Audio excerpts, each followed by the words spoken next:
At 65, all I could still do was work. My daughter-in-law treated me like a maid. My son took every cent of my wages, and they made me sleep in the garage through the winter. My billionaire boss grew suspicious and secretly followed me home. When he saw my bed through the garage window, he burst into tears, and what he did next changed my life forever. I'm glad you're here. Stay with me until the end of my story and tell me in the comments which city you're watching from so I can see how far my voice has traveled. My name is Rosalind, and at 65 years old, I never imagined I'd be lying on a concrete floor in a garage while my own son and his wife enjoyed the comfort of the house I'd helped them keep. But that's exactly where I was last winter, curled up under a thin blanket that barely covered my aching, arthritic joints. It all began 3 years ago when my son Nolan lost his job. At the time, I was already working as a housekeeper for Mr. Winston Blackwood, a billionaire who owned several tech companies in the city. The pay was fair, $15 an hour, and Mr. Blackwood was always polite and considerate, none of that arrogance or cruelty I'd seen in other wealthy employers over the years. The day Nolan called, his voice was tight with panic. "Mom, I hate to ask, but Kayla and I are really struggling. We're behind on the mortgage and we might lose the house." Of course I said yes. What mother wouldn't? I moved in with them for a while, thinking it would only be until Nolan found another job. I started handing over my entire paycheck, $600 a week, and keeping just $20 for myself. "Just until we get back on our feet," Nolan promised. But Nolan never seemed very motivated to look for work, and from the moment I stepped into their home, Kayla treated me like live-in help. "Rosalind, the kitchen's a mess," she'd shout from the couch, not even bothering to get up from where she spent most of the day watching reality shows. "And when you're done, the bathroom needs cleaning." I swallowed my pride. I kept telling myself it was temporary, that I was doing what any good mother would do, helping her family. The garage situation started 6 months ago. Kayla announced she was turning my tiny bedroom into a home office for her business ventures, which mostly seemed to involve buying and reselling beauty products online, though I rarely saw any actual selling. "Don't worry, Rosalind," she said with a sugary smile that never reached her eyes. "The garage is heated. You'll be fine out there until we figure something else out." But the so-called heating barely worked. The concrete floor was icy and damp, and the one small window was cracked, letting in freezing air all winter. I slept on an old mattress that smelled of mildew, wrapped in whatever blankets I could sneak from the house when Kayla wasn't paying attention. Every morning at 5:30, I dragged myself up to get ready for work at Mr. Blackwood's estate. My joints throbbed from the cold and the hardness of the floor. Sometimes my fingers were so stiff I could hardly button my uniform, the same 2 white blouses and black pants I'd worn for years. I washed them by hand in the garage sink because using the washing machine in the house meant asking Kayla for permission. Walking into Mr. Blackwood's mansion felt like crossing into another world. Marble floors, crystal chandeliers, and warmth. Blessed, gentle warmth that wrapped around me like an embrace every morning when I came through the service entrance. The house had 12 rooms, each more stunning than the last, but I only cleaned the main living spaces and his home office. He was a reserved man in his early 60s, with silver hair and kind blue eyes that seemed to catch every detail. I'd worked for him for 4 years, and he had never shouted, never belittled me, never made me feel inferior the way some others had. Lately, though, I could feel him watching me more closely. I noticed the way his brow creased when he thought I wasn't looking, especially on mornings when I couldn't quite hide how exhausted I was. "Mrs. Patterson," he said one Tuesday while I was dusting his office. He always called me that, even though I'd told him long ago that Mr. Patterson had passed away, and I'd gone back to my maiden name. "Are you feeling all right? You seem very tired lately." My hands stilled on the polished mahogany desk. I forced a practiced smile, the same one I'd been using for months. "I'm fine, Mr. Blackwood, just getting older. You know how it is." He studied my face for a long moment. "Perhaps you should see a doctor. I'd be happy to arrange some paid time off for you." The kindness in his voice nearly broke me. I had to turn away and pretend to organize his papers so he wouldn't see the tears in my eyes. "That's very generous, but I'm perfectly fine, really." What could I say? That I was sleeping in a garage like an unwanted stray? That my own son took every dollar I earned while his wife treated me like a servant in the house I technically helped support? That some mornings I was so frozen I could barely feel my hands, and some nights I cried myself to sleep wondering how my life had ended up like this? No, I couldn't tell him any of that. Mr. Blackwood was a good man, but he was still my employer, not my friend. My problems weren't supposed to be his burden. That afternoon, I took the bus home. I'd sold my car 8 months earlier to help Nolan and Kayla cover their bills. From the outside, the house looked perfect. A lovely 2-story colonial with a neat lawn and pretty flower beds. No one would ever guess that the woman who scrubbed and polished it was living like a homeless person in the garage. I slipped in through the kitchen door, hoping to grab a quick bite before retreating to my cold corner. But Kala was already there, arms folded, face like a storm cloud. "Where's this week's money?" she snapped, skipping any greeting. I pulled an envelope from my purse. $600 in cash, just like every week. Kayla snatched it from my hands and counted it twice, as if I might have robbed my own contribution. "This is all of it?" she asked, suspicion dripping from every word. "Yes, that's everything." She shoved the money into her designer handbag, the same bag that had cost more than I used to earn in a month. "Good," she said. "Because Nolan and I have been talking and we think you need to start giving more. The cost of living is going up, and frankly, having you here is expensive." I just stared at her, unable to find my voice. Expensive? The word echoed in my head. I paid for my own food, did my own laundry, cleaned their entire house, and handed over every cent I earned, keeping only $20 a week for bus fare and basic necessities. "I don't understand," I said softly. "How could I possibly give more? I already give you my entire paycheck." Kayla rolled her eyes. "Maybe you could ask your boss for a raise, or get a second job. You only work for him 5 days a week. What do you even do on weekends?" What did I do?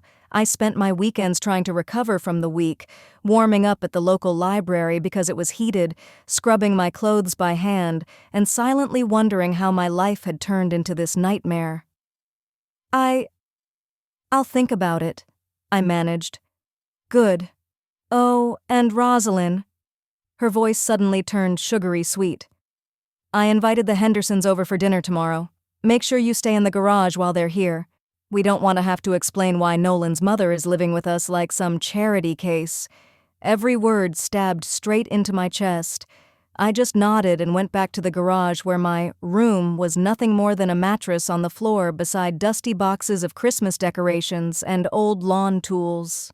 That night, as the wind whistled through the cracked window and the cold crept into my bones, I lay there wondering when I had disappeared from my son's life. At what point had I stopped being his mother and become just another expense, another inconvenience to manage? Even with those thoughts tearing me apart, I clung to one small comfort. Tomorrow I would go back to Mr. Blackwood's house, the only place where I was treated with dignity and respect, where no one looked at me like a burden. I had no idea that tomorrow would be the beginning of everything changing. The illness started subtly. Just a stubborn cough I blamed on the damp garage and the winter air. But by the 3rd week of November, I could barely get through a morning without stopping to catch my breath. My chest felt heavy, as if someone were sitting on it. I was dusting Mr. Blackwood's living room when a coughing fit hit me out of nowhere. It was so violent it folded me in half, leaving me gasping for air. When it finally eased, I glanced down and saw tiny drops of blood on the white cleaning cloth. "Mrs. Patterson!" I jumped at the sound of Mr. Blackwood's voice behind me. He must have come in without me noticing. His tone was full of alarm. "Good God, are you all right?" I quickly folded the cloth to hide the blood and forced yet another practiced smile. "Just a little cough, Mr. Blackwood. Nothing serious." But his face said he didn't believe a word of it. His blue eyes scanned my features, and I knew he was seeing everything I'd tried so hard to conceal, the dark circles, The way my clothes hung more loosely each week, the tremor in my hands from exhaustion and cold. "Mrs. Patterson, I think you need to see a doctor immediately," he said. "I'll call my personal physician right now." "No." The word came out sharper than I intended. I softened my tone quickly. "No, thank you, Mr. Blackwood. I really appreciate your concern, but I can't afford to take time off. My family, they're depending on me." His frown deepened. "Your health is more important than work. I'll pay for your time off, and I'll cover any medical expenses." His generosity nearly shattered the wall I'd built around myself. I turned away and pretended to dust the same spot again and again so he wouldn't see my eyes filling with tears. "That's incredibly kind," I said quietly, "but I really can't. Please, I just need to finish my work." That evening, I made the mistake of mentioning to Kayla that I wasn't feeling well, hoping, foolishly, that she might show a little concern or maybe suggest I rest. Instead, she glanced up from her phone, annoyed. "Well, you'd better not even think about calling in sick. We're already behind on the electric bill, and I'm not covering for you if you decide to be lazy." "I'm not being lazy," I murmured. "I think I might have bronchitis, or something worse.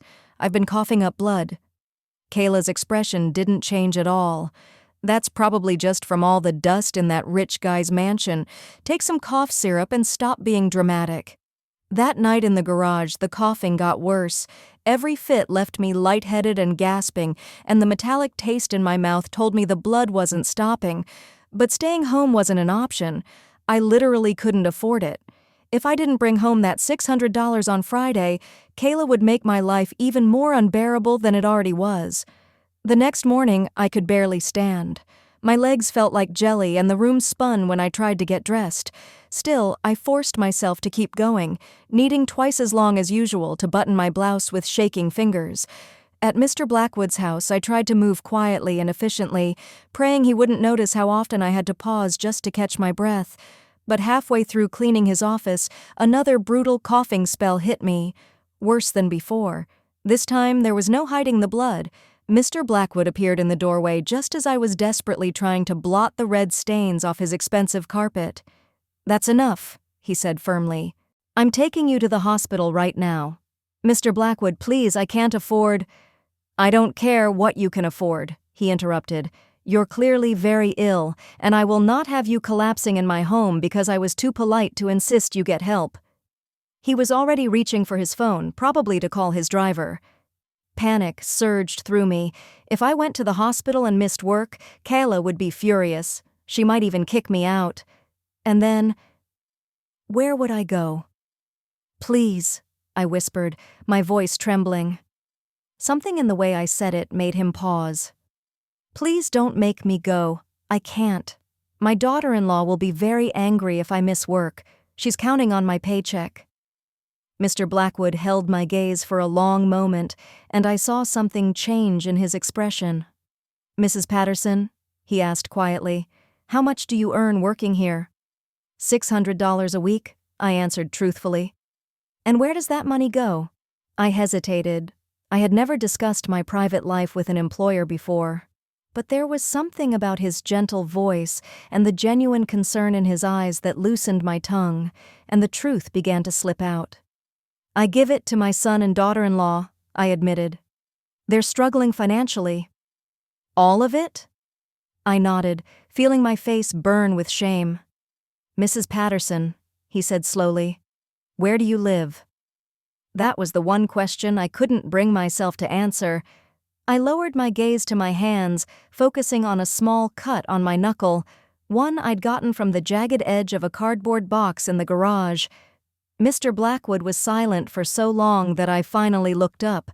His expression had completely changed. The polite, distant employer was gone. In his place was a man deeply, personally concerned. "I want you to go home today," he said at last. "Get some rest, try to recover. And I want you to really think about whether the people you're giving your money to care at all about your well-being." "Mr. Blackwood—" "This isn't a request, Mrs. Patterson," he said, gently but firmly. "You're ill and you need rest. I'll see you when you're feeling better." I wanted to protest, but another wave of coughing hit me, and I knew I had no strength left to fight him. With trembling hands, I gathered my things and made my way to the bus stop. The ride home felt endless. Every bump in the road sent a sharp pain through my chest, and I clutched the seat just to stay upright. By the time I reached my stop, I was dizzy and nauseous, but the real nightmare was waiting inside the house. "What are you doing here?" Kayla snapped the moment I stepped into the kitchen. "It's barely noon." "I'm sick," I said quietly. "Mr. Blackwood sent me home." Kayla's eyes flashed with anger. "Sick? What do you mean sick? You can't be sick, Rosalind. The Petersons are coming over for dinner tonight. I need this house spotless, and I need you in the garage so they don't see you." "Kayla, I think I need to see a doctor," I said, my voice shaking.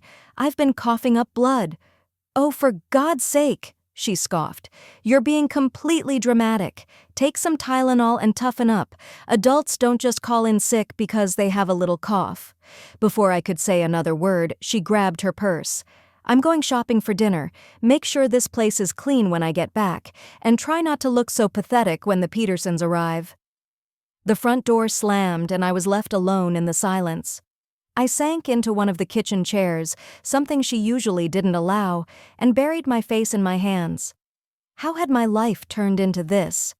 I'd raised Nolan alone after his father left when he was just 8.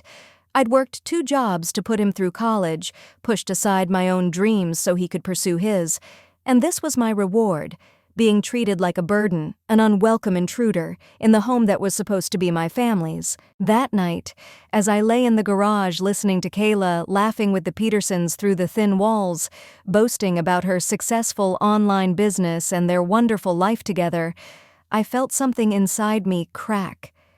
It wasn't just my body failing, though the cough was tearing me apart. It was my spirit. I was slowly dying in that garage, and my own family didn't care enough to notice. What I didn't realize was that someone else had started to notice, someone with the power to change everything. But first, I had to stay alive long enough for that change to happen. I didn't go back to work for 3 days. By the 3rd morning, the cough felt like drowning from the inside. Every breath was a fight, and the blood I spat up was darker, thicker, and more frequent. I knew I needed a doctor, maybe even a hospital, but every time I brought it up, Kayla brushed me off with growing irritation. "You're being ridiculous, Rosalind," she said that Wednesday morning as I sat at the kitchen table, too weak to stand for more than a few minutes. "People don't just start dying from a little cough. You're probably just trying to get out of working so you can be lazy." "I can barely breathe, Kayla," I whispered. "I think I might have pneumonia." She rolled her eyes and kept scrolling on her phone. "Well, if you're that sick, maybe you should move back to your own place so you don't get us all sick." The cruelty in her voice shouldn't have surprised me anymore, but it still did. "This was supposed to be temporary," I murmured. "You said I could stay until Nolan found a job." "Yeah, well," she snapped, "maybe if you weren't such a drain on our resources, he could afford to be more selective about his opportunities." I wanted to remind her that Nolan spent most of his days playing video games or meeting friends for lunch at restaurants I could never afford, but I didn't have the strength to argue. Instead, I slipped back into the garage, where the December cold turned my makeshift bedroom into a freezer.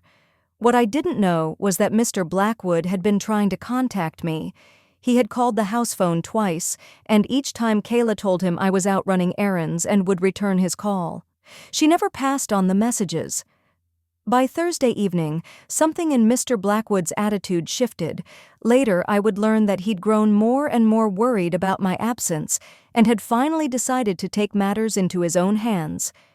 I was lying on my mattress in the garage, wrapped in every scrap of fabric I owned, when I heard a car pull into the driveway.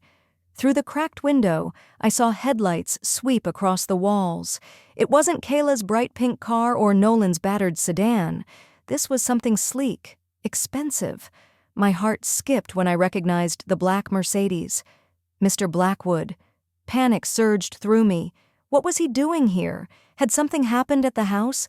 Was he angry I'd missed so many days? I tried to sit up, but the effort triggered another brutal coughing fit, leaving me choking and spitting blood into the old towel I kept nearby for that very reason. I heard a car door slam, then footsteps crunching on the gravel. The sound faded as he walked toward the front door. I held my breath, straining to hear. The doorbell rang, and I heard Kayla's muffled voice through the wall. She was probably smiling sweetly, turning on her charm, playing the gracious hostess the way she always did for neighbors and guests. I couldn't hear the exact words, but I recognized the tone. Light, friendly, the voice she reserved for guests and strangers. Never for me. Then I caught a sentence that made my blood run cold.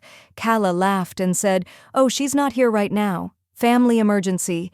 You know how it is. She'll probably be gone for another week or so." She was lying. She knew I was in the garage, and yet she was telling Mr. Blackwood I was away dealing with some invented crisis. Why? Why would she hide me like that? I heard the front door close and assumed he had left, but a moment later I realized something was wrong.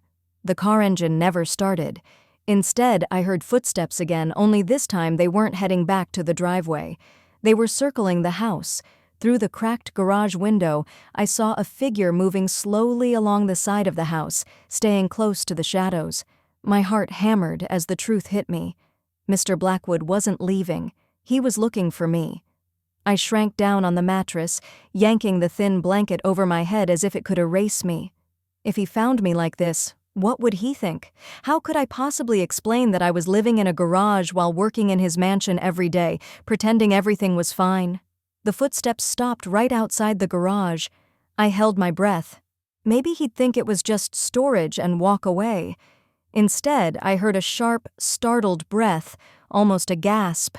Through the gap in the glass, I realized he was standing right at the window, looking in. He could see everything now.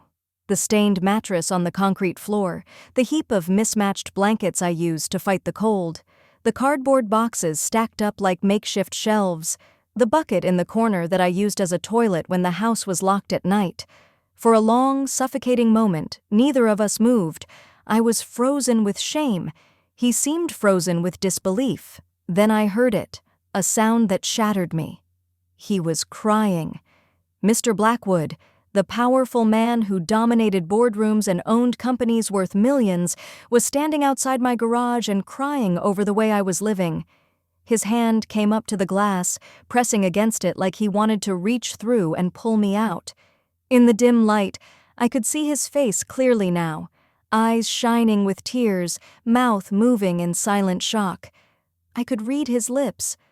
Oh my God, oh my God. I wanted to disappear. I wished the floor would just open and swallow me whole so I'd never have to look him in the eye again. But then another brutal coughing fit slammed into me. I couldn't hold it back. I doubled over, hacking and choking, and dark blood splattered across the blanket in front of me. Mr. Blackwood stepped away from the window, and for a second I thought he was leaving, that he'd seen enough and wanted to escape this ugly reality. But instead, I heard his footsteps moving toward the side door of the garage. My heart pounded in my ears. He was coming inside. The old door creaked open, and there he was, filling the doorway like some furious guardian. His eyes swept the room, taking in every detail. Me curled up on a filthy mattress, the freezing, cluttered garage, the obvious signs of illness written all over my body. "Mrs. Patterson," he said, his voice thick with emotion, "what on earth is going on here?" I couldn't answer. I just stared at him, humiliation burning through me. There was no point pretending anymore. This was the truth, stripped bare. A 65-year-old woman living in conditions that weren't fit for an animal. He stepped closer, and I could see tears still streaming down his face. "How long have you been living like this?" "Please," I managed, my voice barely more than a whisper. "Please don't fire me.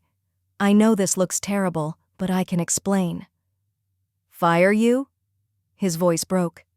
"Mrs. Patterson, I'm not going to fire you. I'm going to help you. But first I need to understand what's happening here." He took a breath. "That woman who answered the door, she told me you were away on a family emergency." "That's my daughter-in-law, Kayla." I said between shallow breaths.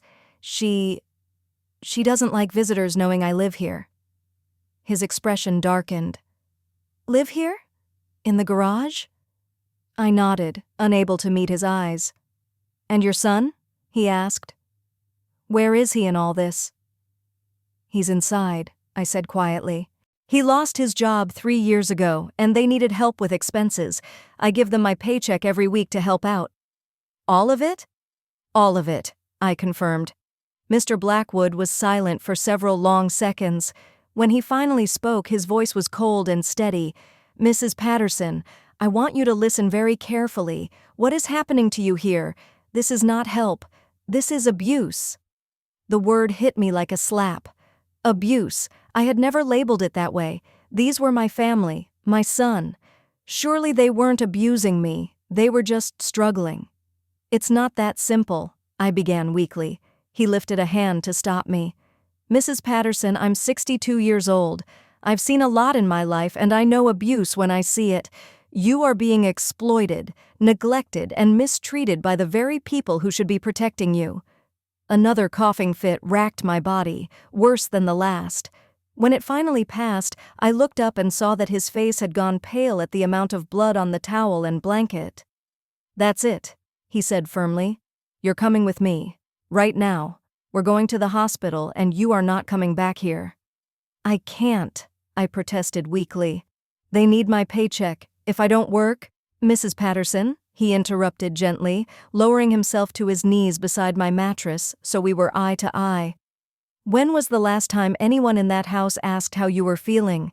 When was the last time they showed even a little concern for your health? When was the last time they treated you like a person and not just a source of income?" I opened my mouth to answer, but nothing came out, because I couldn't remember. I truly couldn't remember. "I'm going to take care of you now," Mr. Blackwood said softly, and there was something in his voice that reminded me of the father I'd lost 40 years ago. "But first," he said gently, "I need you to trust me. Can you do that?" When I looked into his kind blue eyes and saw nothing but genuine concern, it hit me. This man, my employer, cared more about my health and safety than my own family did. I nodded, and for the first time in 3 years, I felt something I'd almost forgotten. Hope. My hospital stay lasted 4 days. Pneumonia, the doctor confirmed, along with severe malnutrition and what he delicately described as signs consistent with prolonged exposure to cold and stress. Mr. Blackwood, Winston, as he now insisted I call him, barely left my side, except to step out into the hallway to make quiet, serious phone calls. On the 4th day, when I was finally strong enough to sit up without feeling like the room was spinning, Winston pulled a chair close to my bed and cleared his throat. "Rosalind," he began, "I have a proposition for you." "I own a small guest house on my property," he continued. "It used to be the groundskeeper's cottage. It's been empty for 2 years since Harold retired. I'd like you to live there." I blinked, sure I'd misheard him. I don't understand." "It's fully furnished," he explained. "It has its own kitchen and bathroom, and it's warm." He gave a faint smile. "Very warm. On top of that, I'd like to expand your role at the main house. Instead of just housekeeping, I want you to manage the entire household, supervising staff, organizing schedules, dealing with vendors. The position comes with a salary of $900 per week." $900. I felt lightheaded, and it wasn't because of the medication. "Winston, that's incredibly generous," I stammered, "but I can't accept charity." "This isn't charity, Rosalind," he said firmly. "It's a job offer. I've been meaning to hire a household manager for years, but I never found anyone I trusted completely. You've worked for me for 4 years with perfect reliability and integrity. You're exactly the person I've been waiting for." I stared at him, trying to absorb it all. "But what about Nolan and Kyla?" I whispered. "They're counting on my paycheck." His expression hardened just a little. "Rosalind, your son is 38 years old. If he can't support himself and his wife without draining his elderly mother dry, that's his problem to solve." The word exploiting echoed in my mind, stinging. but I couldn't deny that it fit. Think about it, Winston went on. You'd have your own place, your own salary, and a role that actually uses your intelligence and experience. When was the last time anyone in that house treated you like you mattered? Before I could answer, my phone started ringing. Kayla's name flashed on the screen, and a familiar knot of anxiety twisted in my stomach. Winston noticed the change in my face and frowned. "Answer it," he said quietly. "I want to hear what she has to say." With shaking fingers, I put the phone to my ear. "Rosalind!" Kayla snapped, skipping any greeting. "Where the hell are you? You've been gone 4 days and rent is due next week. We need your paycheck." "Not are you okay?" "Not. We were worried. Just money." "I've been in the hospital," I replied softly. "I had pneumonia." "Pneumonia?" she repeated like it was a bad excuse. "And how long are you planning to milk that? We have bills to pay and your little vacation needs to end." I saw Winston's face go very still as he listened. "I'm being discharged today," I said. "But Kayla, I need to tell you something. Mr. Blackwood has offered me a position as his household manager, with room and board included." "What?" Kayla's voice shot up almost to a scream. "You can't do that. We depend on your income. You can't just abandon your family." "It's not abandoning." "Yes, it is," she cut in. "After everything we've done for you, letting you live with us, this is how you repay us? Running off to play house with some rich old man?" My cheeks burned with embarrassment, knowing Winston could hear every word. "Kayla, you made me sleep in the garage," I said quietly. "I nearly died from pneumonia because—" "Oh, stop being dramatic," she snapped.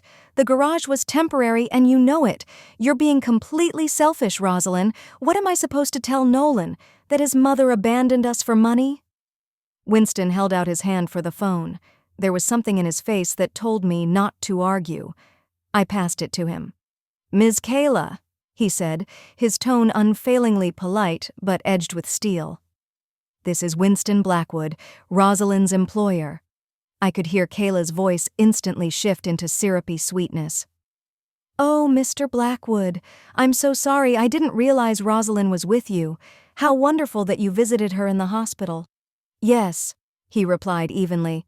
"It has certainly been enlightening. I had no idea my employee was living in a garage, severely ill, while her family took every penny of her wages." There was a heavy silence on her end. "I've offered Rosalind a position as my household manager," Winston continued smoothly. "The role includes accommodation and a substantial raise. I'm sure, as her loving family, you'll be pleased to know she'll finally be living in conditions appropriate for a human being." "Now wait just a minute," Kayla snapped, the sweetness gone. "Rosalind has responsibilities to this family. We took her in when she had nowhere else to go." "You took her in and then put her in an unheated garage while you took her entire paycheck," Winston cut in, still calm but deadly. "I believe the legal term for that is exploitation of an elderly person." More silence. "Rosalind is an adult," he went on. "She is fully capable of making her own decisions, but you should be aware that she will no longer be available as your personal source of income. You'll need to find another way to pay your bills." "You can't do this," Kayla exploded. "She's our family. You can't just steal her away." "I'm not stealing anyone," Winston replied. "I'm offering a job to someone who has been disgracefully mistreated by people who claim to love her." His voice dropped lower, colder. "And if you attempt to harass or intimidate Rosalind in any way, I will be more than happy to discuss your treatment of her with the appropriate authorities." He ended the call and handed the phone back to me. My hands were shaking so badly I almost dropped the phone. "Winston, I don't know if I can do this," I whispered. "They're my family." "No, Rosalind," he said gently but firmly. "Family doesn't treat you like this. Family doesn't make you sleep in a garage. Family doesn't take your entire paycheck while you're slowly wasting away from malnutrition and illness." He was right, but the guilt still crawled over me like a heavy weight. What if Nolan really did need the money? What if they lost the house because of me? Winston studied my face carefully. "Rosalind, how much do you think Nolan and Kala spend on non-essential things every month? Eating out, entertainment, shopping?" I thought of Kala's designer bags, her weekly salon visits, the takeout meals they ordered while I ate peanut butter sandwiches in the garage. I don't know exactly, I said. I'd guess it's a lot more than $600, he replied calmly. They don't need your money to survive. They want it so they can live a lifestyle they can't actually afford. Before I could respond, my phone rang again. This time it was Nolan. Mom, he said, his voice tight. Kayla told me what's going on. You're not seriously thinking about moving out, are you? Nolan, I nearly died in that garage, I said quietly. I had pneumonia and no one even— Okay, he cut in quickly. Maybe the garage wasn't ideal, but we can work something else out. You can take the couch in the living room, or we can set up something in the basement. Not, I'm sorry you were sick, not I should have taken better care of you, just logistics, how to keep using me. Nolan, Mr. Blackwood offered me a good job with proper accommodation, I told him. It's an amazing opportunity. But what about us, Mom? He pushed. We've been counting on your help. If you leave, we could lose everything. The guilt hit me like a punch, just as it always did. I'd raised him alone, given up so much so he could go to college, have a future. And now he expected me to give up my health and dignity too. Maybe I could give you part of my new salary, I heard myself say. Not all of it, but something to help. Winston shook his head firmly and held out his hand for the phone again. There was something in his eyes that made me trust him. Nolan, this is Winston Blackwood, he said into the phone. I understand you're worried about losing your mother's financial support. I could hear Nolan trying to sound respectful. Mr. Blackwood, sir, I really appreciate everything you're doing for my mom, but she's been helping us through a tough time. Nolan, you're 38 years old, Winston said evenly. How long exactly did you plan on living off your elderly mother's income? It's not like that, sir, Nolan protested. It's just temporary until I can get back on my feet. 3 years is hardly temporary, Winston replied. And making your mother sleep in a garage while you take her entire paycheck? How do you justify that to yourself? Silence. Your mother is moving into proper housing and starting a new position with a salary that reflects her experience and reliability, Winston continued. I suggest you and your wife figure out how to support yourselves like other adults your age. He ended the call and looked at me with a softness that didn't weaken his resolve. Rosalind, you raised that boy and gave him every chance you could, he said quietly. Your job as his mother is done. It's time to start taking care of yourself. As I sank back against the hospital pillows, I realized that for the first time in 3 years, I felt safe. Winston wasn't just offering me a job, he was offering me a chance to remember what it felt like to be treated with dignity and respect. The hardest part would be convincing myself I deserved it. The guest house felt like stepping into a fairy tale. Hardwood floors gleamed under warm lighting. The little kitchen was compact but fully equipped, with clean dishes neatly stacked and a fridge that actually had food in it. The bedroom had a real bed, no sagging springs, no mildew smell, just crisp sheets and a thick comforter that wrapped me in warmth. The bathroom had a deep bathtub, and I spent my first evening soaking in hot water, letting the heat seep into bones that had been cold for far too long. For 2 weeks, I lived in peaceful quiet. Winston had been right. My new role as household manager woke up parts of me I thought were gone. I coordinated with the gardening crew, organized the cleaning rota for the main house, and helped Winston streamline his home office. He treated me like a professional, asking for my opinion on decisions and trusting my judgment. I should have known the peace would be tested. One Tuesday afternoon, I was at the kitchen table in the main house going over invoices when I heard a car pull into the driveway. I glanced out the window and recognized Nolan's beat-up sedan. My stomach knotted instantly. Winston was in his office on a conference call, so I went to open the door. When I did, Nolan was there, and beside him, of course, was Kayla, her face twisted with anger. "Mom," Nolan said, in a tone I remembered from his teenage years when he'd been caught doing something wrong. "We need to talk." "Hello, Nolan." "Kayla." I kept my voice as calm as I could, though my heart was pounding. "What are you doing here?" "We're here to bring you home," Kayla announced, brushing past me into Winston's foyer like she owned the place. "This little tantrum has gone on long enough." "This isn't a tantrum," I said softly. "I'm working. I live here now." Nolan looked around at the beautiful entryway, his eyes wide. "Mom, this place is amazing," he breathed, "but you can't just abandon your family. We've been struggling without your help." The guilt surged again, familiar and heavy. "Nolan, I'm sorry you're having financial problems, but—" "Sorry?" Kayla shrieked. "You're sorry? We're about to lose the house because you decided to run off and play house with some rich old man." "That's enough," came Winston's voice from the top of the stairs, calm, controlled, but with authority that filled the whole room. He walked down slowly, owning the space with every step. "I don't believe we've been properly introduced," he said.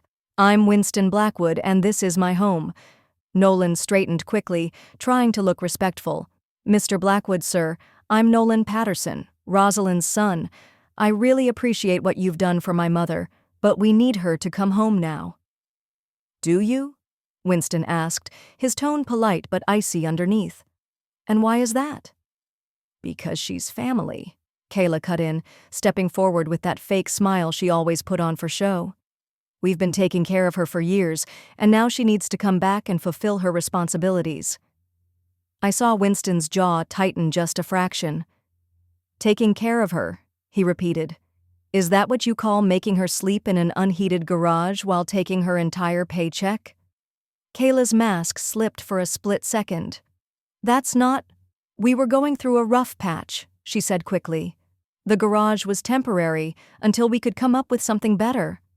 "For 3 years," Winston replied, his voice so quiet it was almost more terrifying than a shout. "Look, Mr. Blackwood," Nolan began, trying to grab control of the conversation. My hands were shaking so badly I almost dropped the phone. "Winston, I don't know if I can do this," I whispered. "They're my family." "No, Rosalind," he said gently but firmly. "Family doesn't treat you the way they've been treating you. Family doesn't make you sleep in a garage. Family doesn't take your entire paycheck while you slowly waste away from hunger and illness." I knew he was right, but the guilt still burned. What if Nolan really did need the money? What if they really lost the house because of me? Winston watched me carefully. "Rosalind, how much do you think Nolan and Kayla spend every month on things they don't actually need? Eating out, movies, shopping?" I thought of Kayla's designer handbags, her weekly nail appointments, the constant takeout and restaurant deliveries while I ate peanut butter sandwiches alone. I'm not sure," I said. "I'd guess it's a good deal more than $600, he replied. "They don't need your money to survive. They want it so they can keep living beyond their means." Before I could answer, my phone rang again. This time it was Nolan. "Mom," he said, sounding tense, "Kayla told me what's going on. You're not seriously thinking about moving out, are you?" "Nolan, I almost died in that garage," I said quietly. "I had pneumonia, and no one even—" Okay, he cut in quickly. "Maybe the garage wasn't ideal, but we can work something else out. You can sleep on the couch, or we can fix up the basement. Not, 'I'm sorry you were sick.' Not, 'I should have protected you.' Just new arrangements for the same old treatment." "Nolan, Mr. Blackwood has offered me a good job and a decent place to live," I told him. "It's a wonderful opportunity." "But what about us, Mom?" he protested. "We've been relying on your help. If you leave, we could lose everything." The guilt washed over me like it always did. I had raised him alone, sacrificed everything for his future, and now he wanted my health and dignity too. Maybe I could give you part of my new salary," I heard myself say. "Not all of it, but something to help." Winston shook his head firmly and held out his hand for the phone. I hesitated, then passed it to him. "Nolan, this is Winston Blackwood," he said. "I understand you're worried about losing your mother's financial support." I could hear Nolan trying to sound respectful. "Mr. Blackwood, sir, I really appreciate everything you're doing for my mom, but she's been helping us through a tough time." "Nolan, you're 38 years old," Winston said calmly. "How long did you intend to live off your elderly mother's income?" It's not like that, sir, Nolan insisted. It's just temporary until I get back on my feet. 3 years is not temporary, Winston replied, and making your mother sleep in a garage while you take every cent she earns, how do you justify that? Silence. Your mother is moving into proper housing and starting a new position with fair compensation for her experience, Winston continued. I suggest you and your wife learn to support yourselves like other adults your age. He ended the call and handed me back the phone, his expression firm but kind.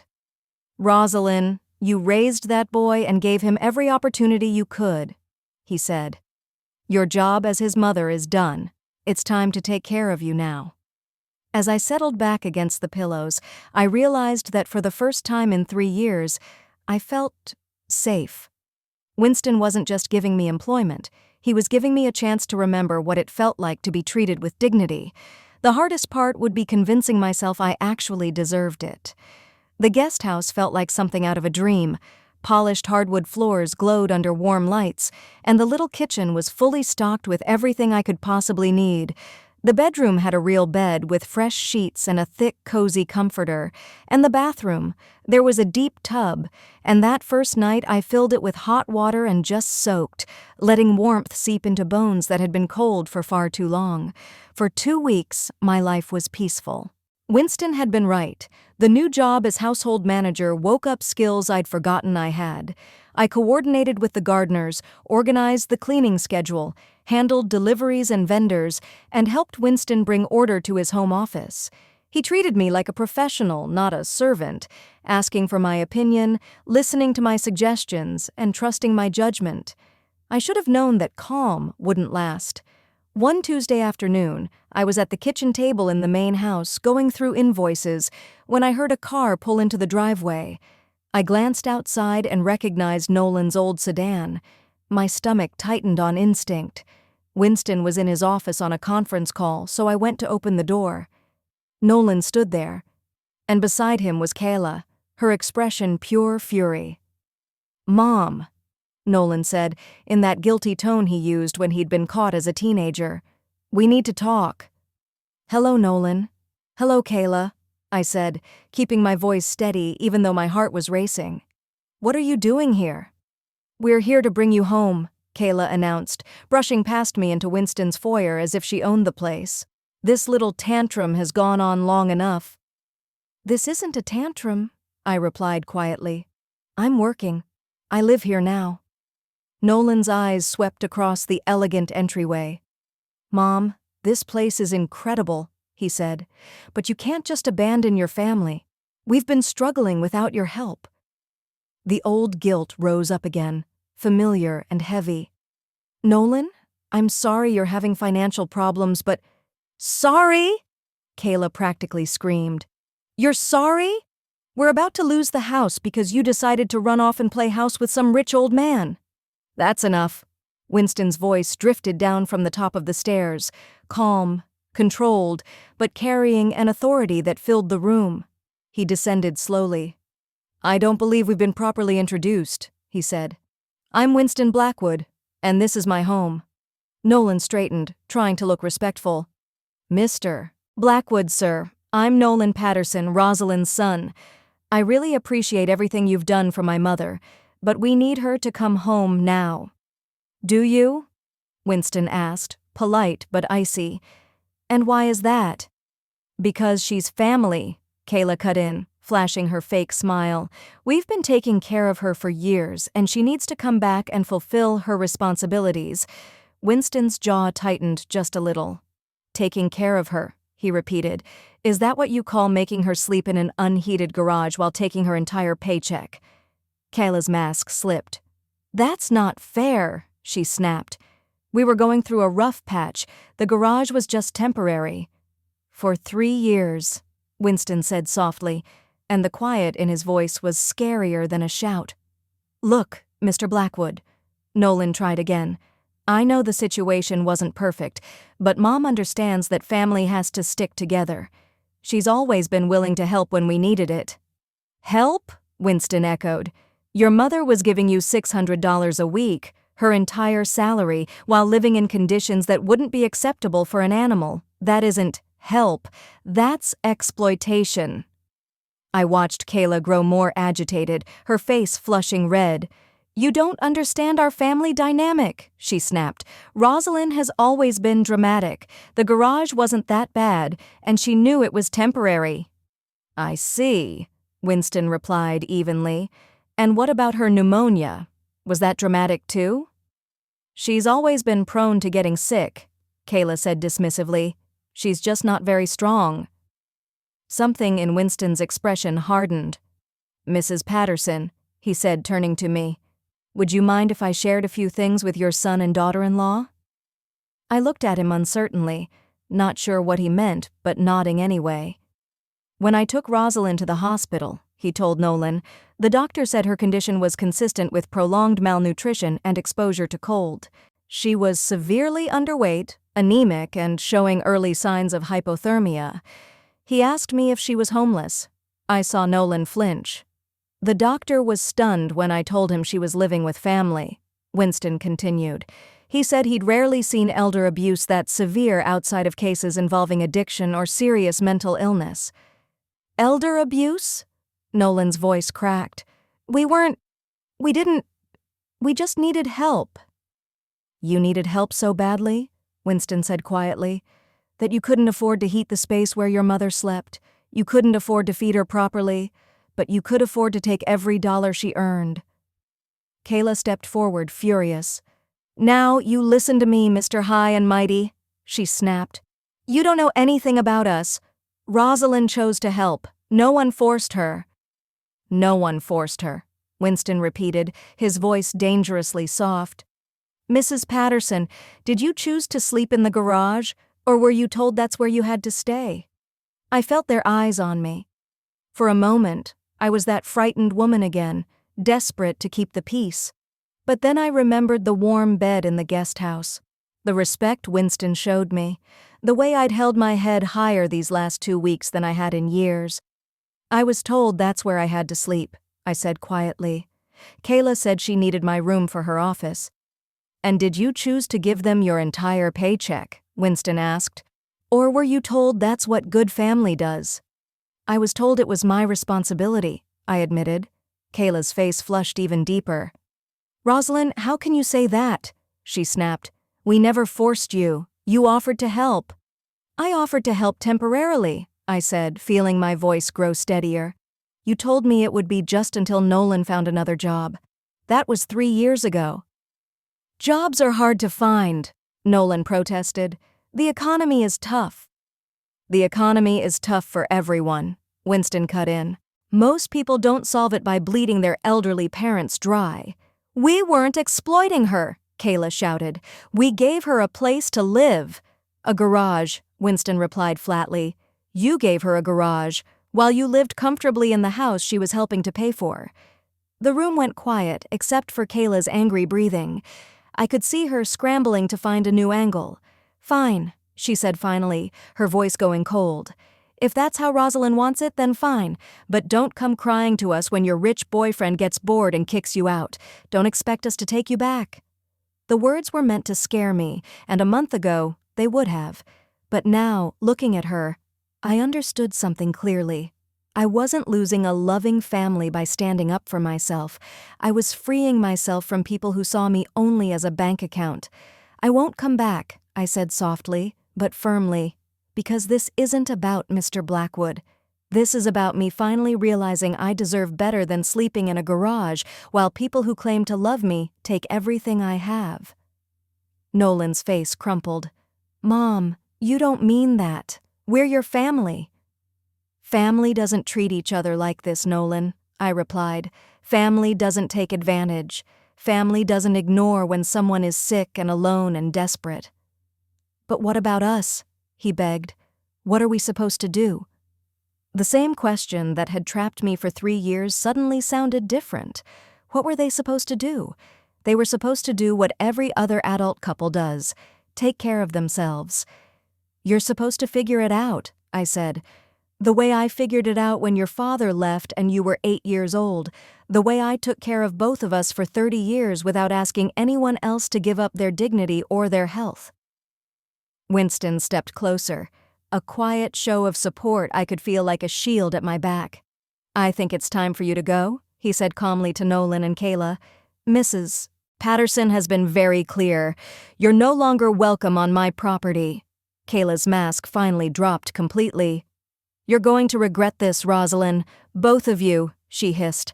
"When people hear about the kind of woman who abandons her own son for money, and the kind of man who steals mothers from their families." "That's enough," Winston said sharply. "You need to leave. Now." Nolan grabbed Kayla's arm, realizing, I think, that they had crossed a line they couldn't uncross. "Come on, Kayla, let's go." At the door, he turned back one last time. "Mom, I love you. This doesn't have to be forever. When you come to your senses—" "I already have," I said quietly. "I've finally come to my senses." As their car disappeared down the driveway, Winston rested a gentle hand on my shoulder. "How do you feel?" he asked. I paused, searching for guilt, fear, regret. Instead, I found something else, something bright and light and unfamiliar. "I feel free," I said. And for the first time in 3 years, my smile felt real. 6 months later, I stood in the kitchen of my little guest house, making dinner for 2. Evening light streamed through the windows I now kept open without fear of freezing, and the air was filled with the scent of roast chicken and herbs from the small garden I'd planted behind the cottage. Winston had become more than a boss. He had become the family I'd never truly had. We shared dinner twice a week, and he asked for my thoughts on things far beyond the household: business, family, life. When his daughter called from overseas, he told her about the wonderful woman helping him keep his life organized. When business associates visited the house, he introduced me as his invaluable household manager, with a pride that still made me blush. The changes in my life were nothing short of miraculous. My health improved quickly once I had regular, healthy meals and a warm bed. I gained 15 pounds, good, solid weight that filled out my face and made me look years younger. Winston insisted I see his personal doctor, who gave me vitamins and medication to help repair the damage from years of hardship. More than that, I rediscovered myself. I learned I was good at managing people, systems, and responsibilities. Winston often said his home had never run more smoothly, and he'd already given me 2 raises without me ever asking. I now earned $1,100 a week, more than I had ever made in my life. And for the first time ever, every single dollar belonged to me. I'd used some of that money to buy new clothes, not flashy designer pieces like the ones Kayla loved, but simple, well-made outfits that fit me properly and made me feel dignified. I also bought a small car. Nothing luxurious but dependable, and for the first time in a long time, I wasn't relying on anyone else to get around. But the biggest change wasn't in my wardrobe or the driveway, it was inside. For 3 years, I'd been told I was a burden, that I was lucky to have a place to stay, that I should be grateful for whatever scraps of kindness were tossed my way. Now I woke up every morning knowing I was respected, valued, and genuinely cared about. I hadn't heard a word from Nolan or Kayla since that day in Winston's foyer 6 months earlier. To my surprise, the silence didn't hurt. It felt like relief. Winston had been right all along. They hadn't loved me. They'd used me. Real love doesn't come with conditions like sleep in the garage and hand over your paycheck. The doorbell rang, pulling me out of my thoughts. I wiped my hands on a kitchen towel and went to answer it, expecting Winston for our usual dinner. Instead, Nolan stood on my porch. He looked older, worn down. His clothes were rumpled, and the deep shadows under his eyes told their own story of stress and sleepless nights. "Hi, Mom," he said quietly. For a second, that familiar twinge of guilt and worry flared up. I'd trained myself for so long to feel responsible for his emotional state. He looked so tired, so defeated. But then I remembered the last 6 months, the peace, the warmth, the respect, the way my body had healed. "Hello, Nolan," I replied. "What brings you here?" He shifted uneasily, his gaze drifting over my little cottage, the flowers in the window boxes, the small car in the driveway, the neat garden. "You look good, Mom." "Really good," he said. "I feel good," I answered honestly. "How are you?" His face crumpled a little. "Not so great, if I'm being honest. Kayla and we separated 2 months ago." A flash of sympathy moved through me, but it came mixed with memories of the way they had treated me. "I'm sorry to hear that," I said. "Yeah, well," he muttered, running a hand through his hair. "Turns out when you can't keep up a certain lifestyle, some people lose interest in the relationship." I studied him. There was real pain there, but also something new. Clarity. "Mom, can I come in? I'd like to talk to you." I hesitated, then stepped aside. He walked into the small living room, eyes wide as he took in the cozy furniture, the warm lamps, the books on the shelves. "This place is really nice, Mom. You've made it beautiful." "Thank you," I said. "Would you like some coffee?" "That would be great." As I moved around the kitchen, I could feel his eyes on me. When I returned with 2 steaming mugs, he sat perched on the edge of the couch, hands clasped so tightly his knuckles were white. "I came to apologize," he said abruptly.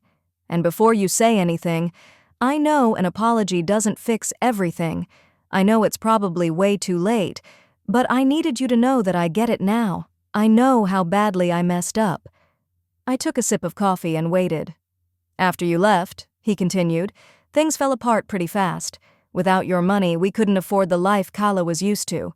She got angrier and blamed me for not providing what you had been providing for both of us." He stared down into his cup. "It took her leaving for me to see how much she'd been manipulating us, both of us. She convinced me you were exaggerating about the garage, that you were making it sound worse than it was, that you were trying to guilt us." "And you believed her," I said softly. "I wanted to believe her," he admitted. "Because if I believed her, I didn't have to admit that I was letting my mother live like a homeless person while I took her money." The honesty in his voice surprised me. This wasn't the defensive man I'd faced 6 months earlier. "Nolan," I asked gently, "why didn't you ever come check on me in the garage? Not once?" His cheeks flushed with shame. "Because if I'd seen it with my own eyes," he said, "I would have had to do something, and I wasn't ready to give up the money. I wasn't ready to grow up." At least he was telling the truth. "Mom, I know I don't deserve forgiveness," he continued, voice shaking. "I know I hurt you in ways I can't ever undo, but I wanted you to know I'm trying. I got a job, a real job, 40 hours a week at a manufacturing plant. It's not fancy, but it's stable and it pays okay. I rented a small apartment I can actually afford." "That's good, Nolan," I said. "I'm proud of you for taking responsibility. I'm not telling you this because I want anything from you," he added quickly. "I know you're happy here. You should be. You deserve it. I wanted you to know that I finally see what I did. I see what I put you through." We sat in silence for a few moments, and I really looked at my son. Really looked. Without Kayla beside him, without the entitlement, I could see flickers of the boy I once knew. The one who used to carry grocery bags for me and say, "I love you, Mom," every night before bed. "Can I ask you something?" I said at last. "Anything." "Do you remember when you were 12 and you had pneumonia?"